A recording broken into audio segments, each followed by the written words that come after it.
चुनाव आयोग ने जारी की लोकसभा चुनाव 2019 की तारीख। दोस्तों स्वागत है आपका ज्ञान मित्र न्यूज चैनल में और मैं हूं आपका ज्ञान मित्र कुलदीप पांडे। दोस्तों आज के इस वीडियो में हम बात करने जा रहे हैं लोकसभा चुनाव 2019 के बारे में, जिसमें कि जो चुनाव आयोग ने उन्होंने इसकी तारीखों का ऐलान कर दिया है। कब है चुनाव, कब किसी का, कब इनकी तारीखें आएंगी, इन सब का ऐलान चुनाव आयोग द्वारा किया गया है। तो क्या है पूरी जानकारी जानने के लिए इस वीडियो को अंत तक अवश्य देखें। यदि आपने अभी तक को सब्सक्राइब नहीं किया है, इस तरह के लेटेस्ट अपडेट न्यूज तुरंत प्राप्त करने के लिए हमारे चैनल को सब्सक्राइब कर लें और साथ ही बेल आइकन दबा दें, जिससे इस तरह के लेटेस्ट अपडेट न्यूज आप तक तुरंत पहुंच पाए और आप उनसे लाभान्वित हो सके। तो चलिए दोस्तों बिना समय का शुरू करते हैं आज का विषय, जो कि संबंधित है लोकसभा चुनाव की तारीखों के बारे में कुछ विशेष न्यूज। तो आइए जान लेते हैं खबर को विस्तार से। दोस्तों लोकसभा चुनाव में अब कुछ ही समय बाकी है। राजनीतिक दलों के साथ ही चुनाव आयोग भी आम चुनाव की तैयारियों में जुट गया है। इसी बीच खबर है कि लोकसभा चुनाव के लिए तारीखों का ऐलान मार्च के पहले हफ्ते में हो सकता है। मीडिया रिपोर्टरों के मुताबिक शुक्रवार को इसके संकेत मिले हैं कि चुनाव आयोग 2019 में के लोकसभा चुनाव का घोषणा मार्च के पहले सप्ताह में कर सकता है। देश में चुनाव 6 से 7 फेज में होना संभावित है। मौजूदा लोकसभा चुनाव का कार्यकाल 3 जून को समाप्त हो रहा है। आम चुनाव कितने चरणों और किन महीनों में होंगे, अभी इस पर चुनाव आयोग में फैसले की प्रक्रिया चल रही है। सूत्रों के मुताबिक चुनाव आयोग चरणों के निर्धारण के साथ ही यह तय करने में जुटा है कि इलेक्शन किस महीने में कराए जाएंगे। उम्मीद है कि मार्च के पहले सप्ताह में ही चुनाव आयोग का कार्यक्रम को जारी कर सकता है।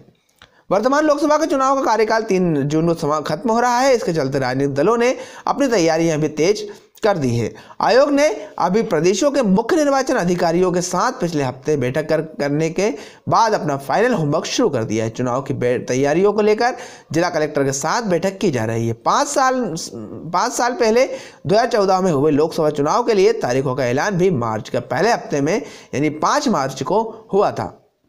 तब चुनाव आयोग ने 9 चरणों में आम चुनाव को और 4 राज्यों में विधानसभा चुनाव कराने की घोषणा की थी। हालांकि इस बार आम चुनाव के साथ साथ 5 राज्यों में विधानसभा चुनाव भी हो रहे हैं। चुनाव आयोग कितने चरणों में होंगे, चुनाव कितने चरणों में होंगे, यह सुरक्षा बलों की उपलब्धता और अन्य जरूरत पर निर्भर करेगा।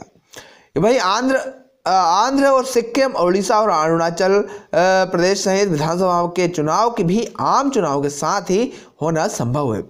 इसके अलावा जम्मू और कश्मीर विधानसभा के चुनाव भी लोकसभा चुनाव के साथ ही कराए जा सकते हैं। सिक्किम, आंध्र प्रदेश, अरुणाचल प्रदेश और उड़ीसा विधानसभा के चुनाव को पिछले 2 लोकसभा के चुनाव के साथ ही होते रहे हैं, लेकिन इस बार जम्मू कश्मीर विधानसभा का चुनाव भी हो सकता है साथ में। तो अगर जम्मू कश्मीर विधानसभा चुनाव भी इस बार साथ में होता है तो 2024 में होने वाले अगले लोकसभा चुनाव में यह क्रम टूट जाएगा, क्योंकि जम्मू कश्मीर विधानसभा कार्यकाल 6 साल का होता है और जम्मू कश्मीर में अभी राष्ट्रपति शासन लागू है। तो ऐसे में 6 महीने के भीतर वहां पर विधानसभा चुनाव करवाना जरूरी है। जम्मू कश्मीर विधानसभा चुनाव नवंबर 2018 में भंग हो गई थी। यहाँ चुनाव कराए जाने की समय सीमा मई तक है। इस समय वहाँ लोकसभा चुनाव के साथ विधानसभा चुनाव हो सकते हैं। यदि ऐसा हो जाता है तो 5 राज्य पहले से हैं और एक 6ठा राज्य हो जाएगा। तो इस प्रकार से 6 राज्यों में एक साथ लोकसभा के चुनाव के साथ ही राज्यसभा विधानसभा के चुनाव भी एक साथ शुरू हो जाएंगे। जैसे मोदी सरकार ने कहा भी है कि यदि हो सके तो पूरे देश में एक साथ ही यदि लोकसभा चुनाव और विधानसभा चुनाव साथ में किए जाएं तो उसका एक अलग ही बेनिफिट रहेगा। सरकार को भी फायदा होगा, सभी राज्यों को फायदा भी होगा। तो इस प्रकार से कुछ भी अपडेट आता है हम आप तक पहुंचाने का भरपूर प्रयास करेंगे तुरंत उसको। तो बने रहिए हमारे साथ और हमारे इस चैनल को देखते रहिए और सब्सक्राइब कर लें। हमारे हर वीडियो को देखें ताकि आप तक नोटिफिकेशन उसके तुरंत पहुँच पाए। तो इसको ये थी कुछ जानकारी जो हम आपके लेकर आए थे लोकसभा चुनाव संबंधित कुछ विशेष जानकारियाँ। तो आशा करते हैं आपको हमारा आज का विषय अवश्य पसंद आया होगा। यदि पसंद आया तो इसे लाइक करें और अधिक से अधिक लोगों तक शेयर करें ताकि सभी जानकारी से लाभान्वित हो सके। और यदि आपने अभी तक हमारे चैनल को सब्सक्राइब नहीं किया है तो इस तरह के लेटेस्ट अपडेट न्यूज तुरंत प्राप्त करने के लिए हमारे चैनल को सब्सक्राइब कर लें और साथ ही बेल आइकन दबा दें, जिससे इस तरह के लेटेस्ट अपडेट न्यूज आप तक तुरंत पहुंच पाए और आप उनसे लाभान्वित हो सके। दर्शकों आज के इस वीडियो में इतना ही। हम फिर हाजिर होते हैं एक नए विषय के साथ। जब तक जय हिंद, जय भारत, वंदे मातरम।